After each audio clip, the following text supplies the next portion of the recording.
Leo, commiserations, your initial assessment of that performance and ultimately a loss on the road to the Glasgow Warriors. Yeah, pretty frustrated all round.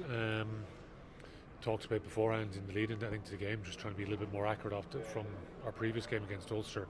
I know it's been a bit disjointed this time of year with the break and obviously lots of chopping and changing, but there was lots of good intent in it from our guys again.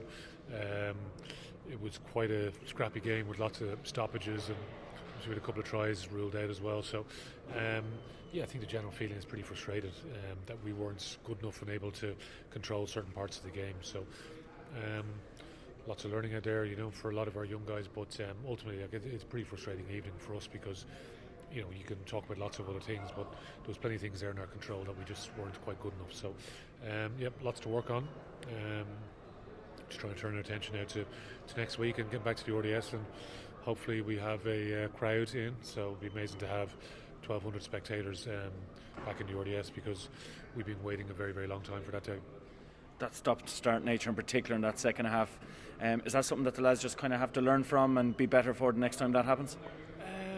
Yeah, for sure. Yeah, particularly you're away from home. Certain things aren't going your way, and you just got to try and find a way. But that comes down to accuracy around play calling, what we're trying to do, holding on to the ball, accurate around maintaining possession, etc., etc. And playing the right areas of the field. So there was some opportunities that we had there, and we don't quite stick to our system at a few different stages. So there's plenty of learning in it for guys, but it's been a long old campaign, so definitely some fatigue setting in there for some people, and obviously we're out of this competition now, and it's never really got going the way we would have liked, which is disappointing because every competition we are involved in we want to play to win them. So we'll turn our attention, as I said, to Dragons now next week.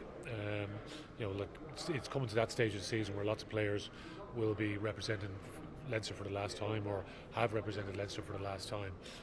So whatever team we have next week, we want to make sure we give those guys a good send-off and put on a good show for the supporters that hopefully will be in the ground for the first time in a long, long time as well. Well, let's turn that page. 1,200 supporters in the RDS next Friday night, 8:15. 1,100 or so supporters, 100 frontline staff from Vincent's as well in the RDS. It'd be great to run out in front of that roar again. It's been such a crazy time, really. So and hopefully this is just a stepping stone for us. So obviously you mentioned Vincent's workers.